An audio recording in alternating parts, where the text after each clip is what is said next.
listening to Pop Health Week on Healthcare Now Radio.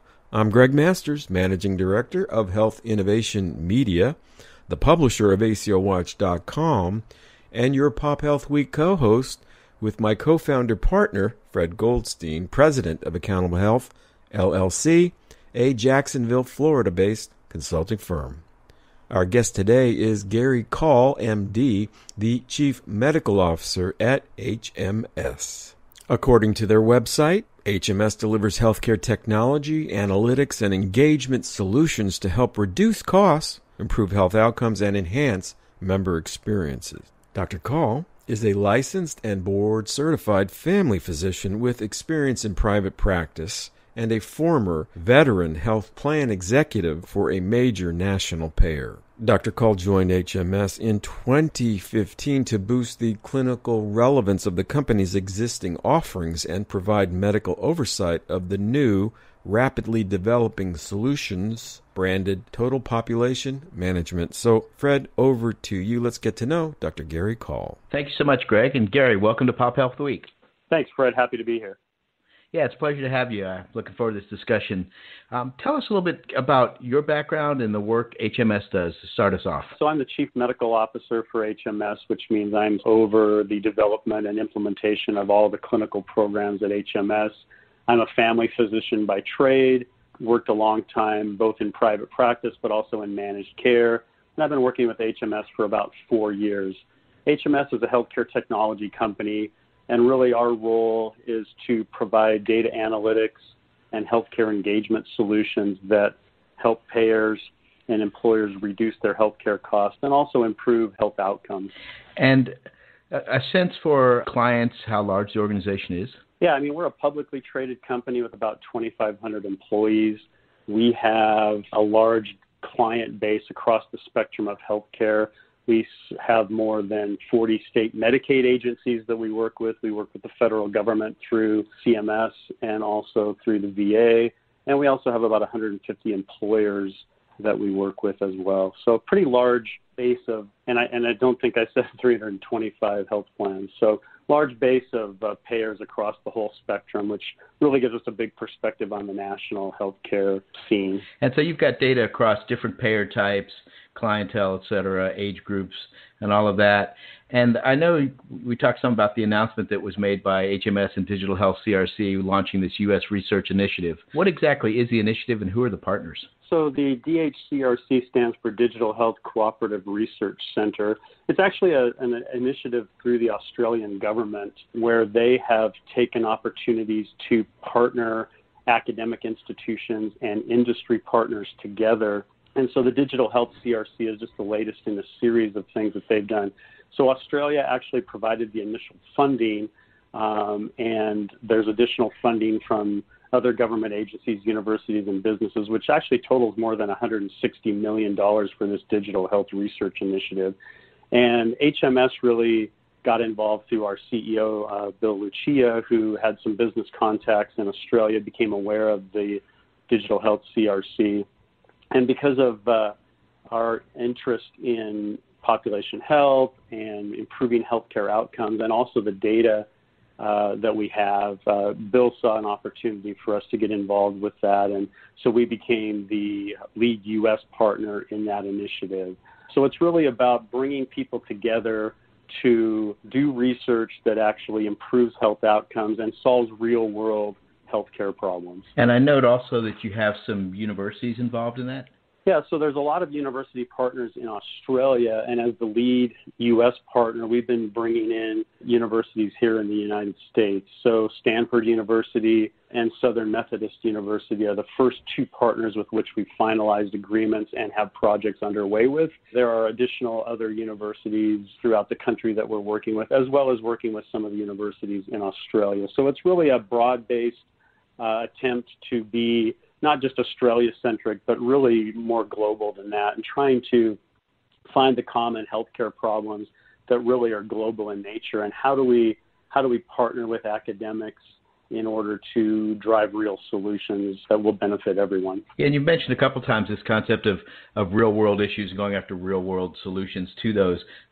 What are some of the things you're working on? Yeah, so as we were kind of thinking about which problems that we at HMS felt were really imperative for the healthcare system in the United States and for our clients, we thought of two things that really came to mind as the two number one needs that we wanted to focus on. The first was the opioid crisis, and that's been pretty well publicized. I mean, just the large number of opioid overdose deaths, the great increase in addiction problems that we've seen in the United States over the last number of years. And obviously that's been a big focus of both government and industry and also highly publicized in the media. So that initially was one of the things that came to mind was how can we use all of the data that HMS has and in partnership with the expertise in research that our university partners have, and how can we come up with solutions that will make an impact in that opioid crisis. So that was kind of the first one that we came up with.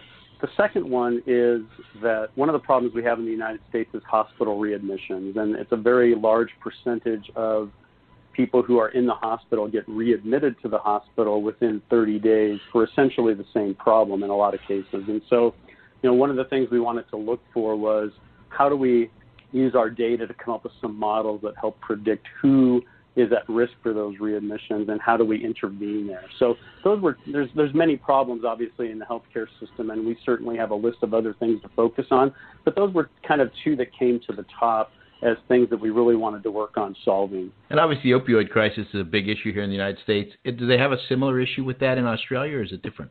Yeah, no, they definitely have an issue. I think that sometimes we get focused on the United States and feel like, wow, that's a U.S. problem, but it really is a worldwide problem. And certainly, we've seen the devastation here. But talking to the people in Australia, both the healthcare providers, the health systems, and the academic researchers, it seems to be a really big problem there as well.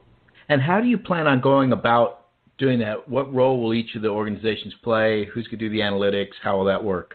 Yeah, so I think one of the big things is, obviously we have all the clients that we talked about at the beginning of the time together, and having big data is great, but you have to put it in a form that can be used. So obviously, healthcare data in the United States has protected status. So the first thing is we create a limited data set of de-identified data to get around any privacy concerns. None of the data can be tracked back to any particular individual, and that's really important to make everybody feel comfortable with that. The next step for us is getting approval from our clients to participate in the research and allow their data to be used.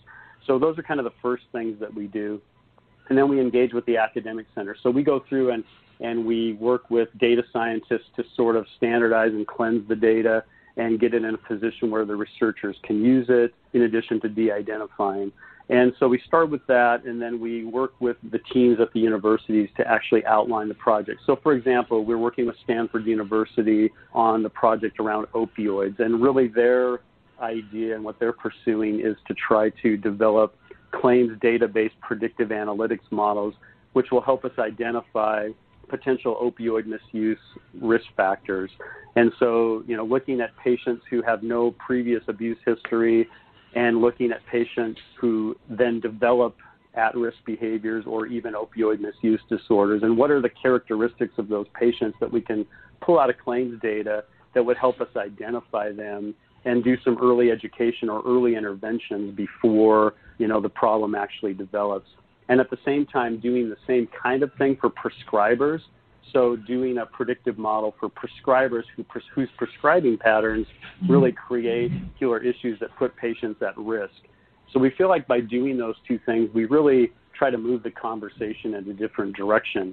If you look at a lot of the things that have been done around opioid misuse disorder in the United States and the opioid overdose problem, a lot of them are system fixes. So, we're changing prescribing limits, and we're working to, control what kind of medications go to certain kinds of patients. But, the one thing that kind of is missing in my estimation is more of a personal touch. Like, how do we determine how to do outreach to individuals who are at risk, whether it's a patient or a prescriber, and help them avoid the pitfalls that seem to come with opioid misuse. So those are kind of some of the projects that Stanford is focusing on, and they've already started working on that. We have a little bit of preliminary data. So we're really looking forward to them continuing to develop those models that will help us have a strong outreach capability for people at risk. And how will Stanford be working with that? Is it the faculty and professors there, the students working it? Who's going to be helping to build those models? Yeah, so we have a faculty sponsor, and her name is Dr. Tina Hernandez-Broussard, and she's an associate professor in medicine, biomedical data science, and surgery at Stanford University. And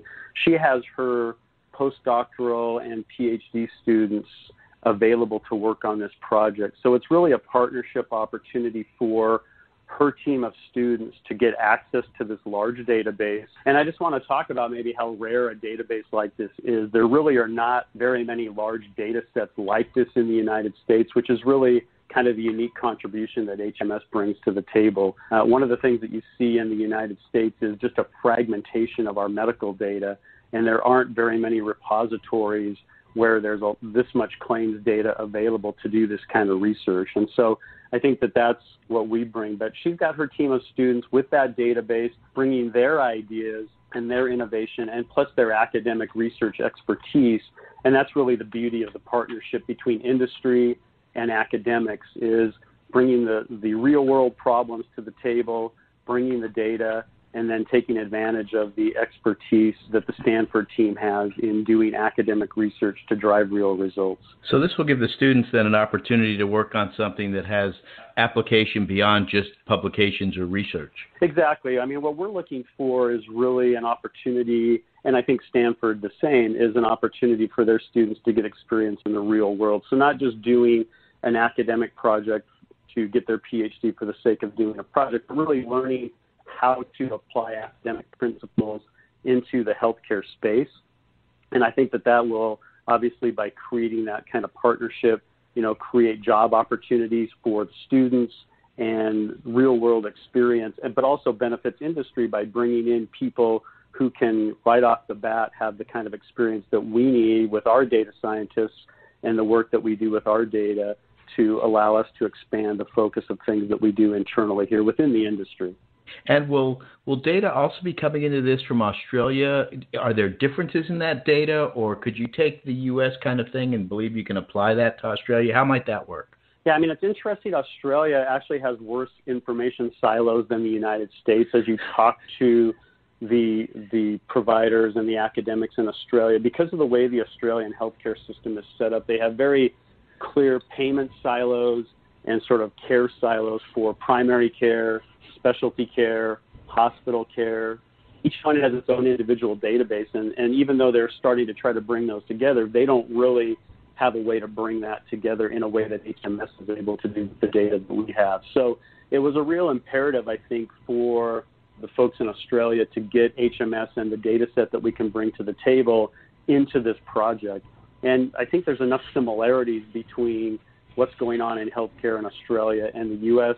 that I think the database can be used to benefit both healthcare systems and honestly, really, probably other healthcare systems throughout the world. I think a lot of the insights that will be gained from this research can really be applied across, multiple healthcare systems. At least that's kind of the goal of what we're looking for.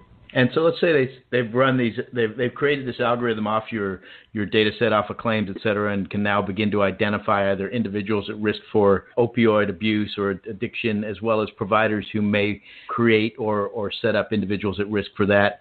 Is the idea to take those algorithms and then build them into your platform to be used by the various companies you work with? Yeah, I mean, one of the goals of the Australian CRCs is to actually develop commercialized products that can be brought into industry. So the goal of us working with Stanford on the opioid project, for example, would be to create this predictive model that allows us to identify people at risk and then using that information to do outreach programs. So, for example, HMS has a technology outreach program that we do that allows for engagement and outreach to patients who have problems that payers are trying to influence the behavior on. So as we're trying to help people adopt healthier behaviors, then, being able to have these kinds of predictive models really allows us to appropriately find people who need help and reach out to them in a way that's meaningful to them.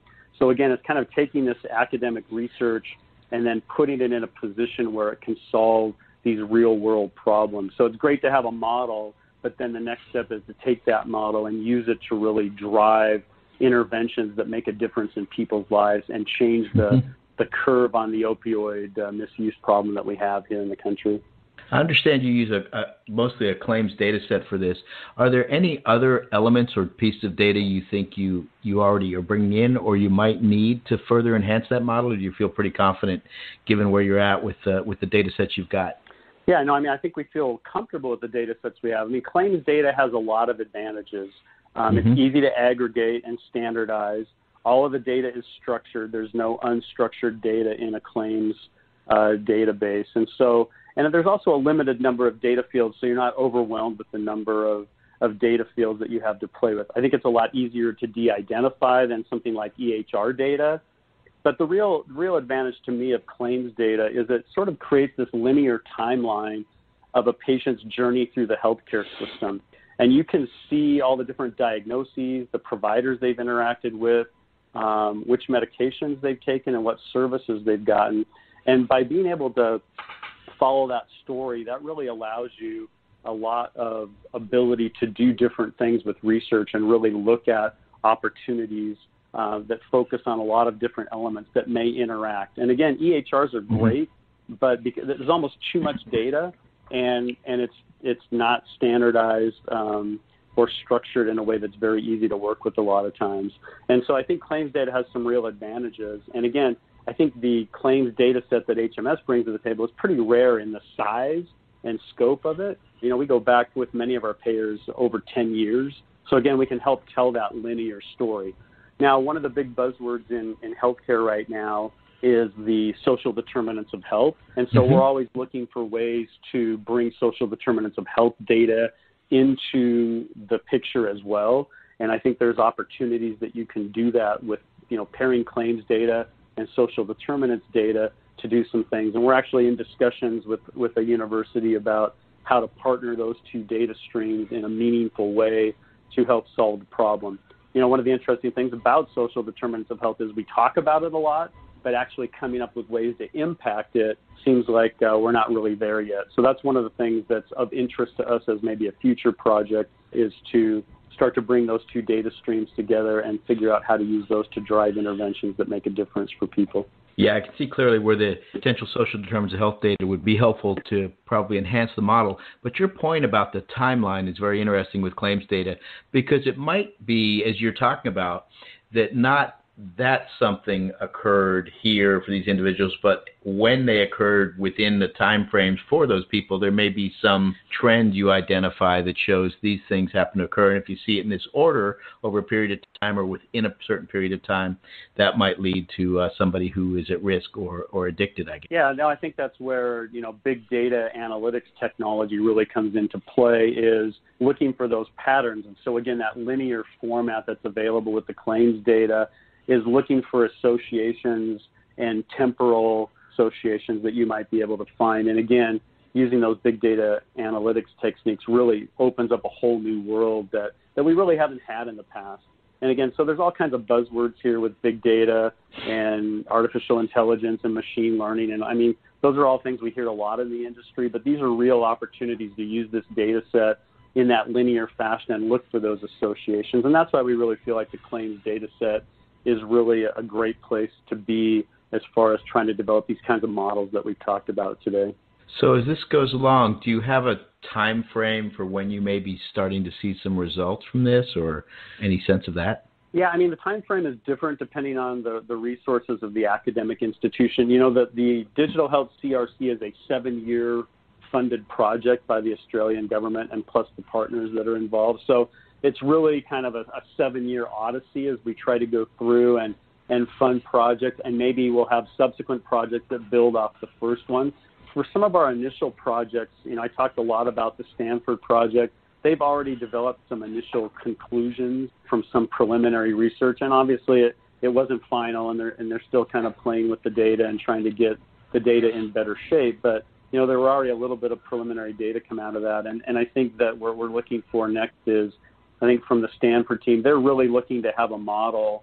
My understanding is within the next 6 months or so that we could start to use to drive some of these outreach and interventions.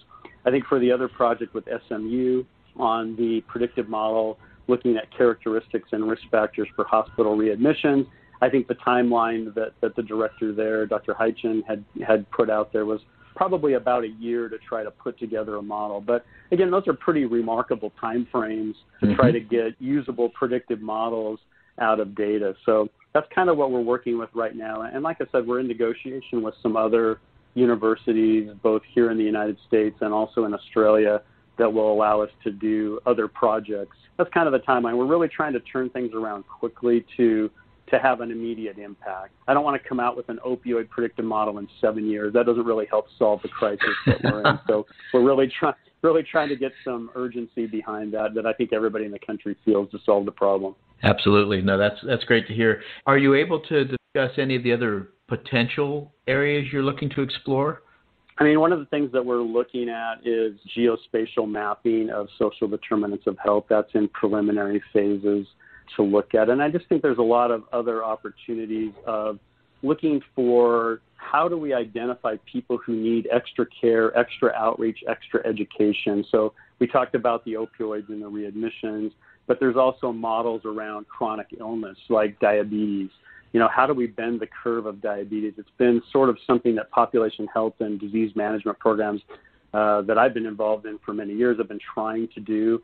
So how do we predict which and what characteristics maybe predict people who are going to have, you know, outcomes that are less than optimal? And then what are some engagement opportunities that we can do that actually make a difference for them? So I think research around chronic disease, social determinants of health, and trying to come up with models that allow us to identify people who will respond and what kind of interventions are effective. Those are kind of some of the projects that we're sort of focused around going forward. Yeah, it's really a great area, and you just sort of laid out the three pieces I'd talked about recently with some friends and put it up on what's now we call Pop Health Minute, which is this idea that originally we had these descriptive analytics. You know, hey, we have this claims data, we have 250 people with diabetes.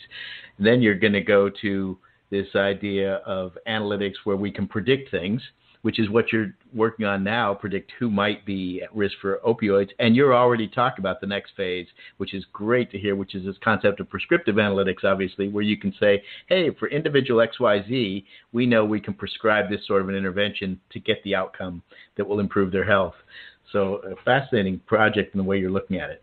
Yeah, I think one of the reasons population health hasn't reached its full potential is because we've been in fact, I kind of talked about this a little bit earlier. We've been doing systematic things. We've been looking at systems and processes, and I think those are all important. But when you can tailor it down and really segment it by the individual level, I think that's where the real opportunity is, because each individual has their own healthcare story, and each individual has their own set of things that they'll respond to. So it's kind of up to us to figure out what those are and how to really drive those individual characteristics to get people to want to change and help them change their health behaviors, which is really sort of what we all need to get to in healthcare to get the kind of outcomes that we really want.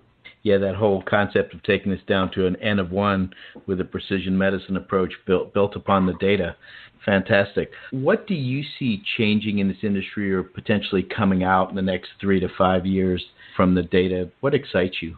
I think one of the things that excites me from the data is we still see a lot of people using high-cost methods to do outreach and engagement. So one of the things that's exciting to us, by being able to really get these kinds of models down and then being able to use data analytics to drive effective technology outreach. So having a case manager call a member, that's great, but that's not really sustainable on a scale that we need to really turn the healthcare outcomes in this country around. So one of the things that excites me is all the research that's being done in digital and multimodal outreach and propensity to change analytics and some of the analytics around behavior change science and how do we get people to actually change behavior and incorporating that science into outreach. I mean, those are all things that we're working on at HMS. So really using technology as a force multiplier for kind of our overstretched clinical assets that we have in the United States healthcare system. I see that as really something exciting. I mean, technology is being adopted by almost everyone in the country at an unprecedented rate. So if we can harness that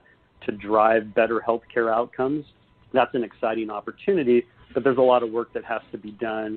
And most of that is centered around big data analytics of how do we actually reach people with a message that they care about, that will help them change, delivered in a way that's meaningful to them at a time that's meaningful to them, and then being able to follow up those successes with continued interventions that help guide people to be a self-directed consumer using technology to really make strides forward in their health. HMS, as I'm hearing you talk about this, isn't just really, a data analytics firm looking at claims data and this and that, but you're now looking at real-world problems and trying to develop new algorithms, as well as this whole area in population health of engagement, which is sort of the holy grail. If we can get the individuals engaged with the right stuff at the right time, obviously, we can have a profound impact on the healthcare system. Fantastic to hear you talking about that. Yeah, thanks. That really is the goal. I mean, HMS started as a cost containment system based on the right people paying the right claim. But in recent years, we've really seen that the future is to use data and technology to engage people, to change to healthy behaviors and really take charge of their own healthcare. And so that's really where we think the company is going, where the industry is going. And so we're excited to be part of that. Well, it's been a pleasure to have you on the show, Gary. Really interesting information. And perhaps when you've got some of that work done and some of that initial information back, I know you've got some early stuff from Stanford, maybe we can get you back on the show and talk some more about some of your results and what you found. Yeah, thanks a lot, Fred. Really a pleasure to be here. Appreciate the work that you guys are doing, and we'd love to come back at a future date and talk some more about some of the results that we've gotten. Well, that's great. Thank you so much, Gary, and I'll turn it back over to you, Greg. And thank you, Fred. That will be the last word on today's broadcast. I want to thank Dr. Gary Call, the Chief Medical Officer at HMS, for his time. For more information on HMS or to follow their work, go to www.hms.com. And do follow them on Twitter via @HMS Healthcare. For Pop Health Week, my colleague Fred Goldstein and Healthcare Now Radio, this is Greg Masters saying bye now.